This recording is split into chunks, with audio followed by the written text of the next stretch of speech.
నా మచ్చల్ని నేను దాచుకోకుండా ఓపెన్గా చెప్పాను. షర్ట్ ఓపెన్ చేసి ఇది నేను చేసిన తప్పులు, ఇది నేను చేసిన సమాజంలో ఇది చేయకుండా పనులు ఏవైనా ఉంటే ఇవి కూడా నేను చేయాల్సి వచ్చింది, కారణం ఇది ప్రజలకు చెప్పాను, స్పష్టంగా తెలియజేశాను. కాబట్టే ఈరోజు 70-80% పాజిటివ్లోకి వచ్చేసాను నేను. ఒక 6 నెలల క్రితం ఏమనేవారు, దువ్వాడ శ్రీనివాస్ ఇంత నీచుడా, ఇలా చేశాడు అలా చేశాడు అనేవారు. ఇప్పుడు అది ఉందా? లేదు. మీకే తెలుస్తుంది కదా. ఆ ట్రెండ్ మారిపోయి అంతా పోయి దువ్వాడ శ్రీనివాస్ ఈరోజు అన్ని రకాలుగా కూడా న్యాయబద్ధంగా ఉన్నాడు, న్యాయం చేస్తున్నాడు, కుటుంబానికి న్యాయం చేశాడు, ఆస్తులు ఇచ్చి పిల్లల్ని కూడా చదివించుకున్నాడు, ఉన్నత స్థాయికి తీసుకొచ్చాడు. అలాగే నమ్ముకున్న అమ్మాయి కోసం నిలబడ్డాడు, ఆమెను కూడా ఒక ఉన్నత స్థాయిలో పెట్టడానికి వ్యాపార రంగంలోకి పెట్టాడు.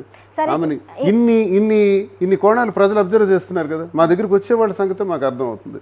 మీకు ఫోటో తీసుకోవడానికి వస్తున్నామండి, సెల్ఫీ కావాలండి, మీకోసం వచ్చామండి మీ స్టోర్కి అని తెలంగాణ నలుమూలల నుంచి, రాష్ట్రం నలుమూలల నుంచి ప్రతిరోజు వస్తూ ఉంటారు.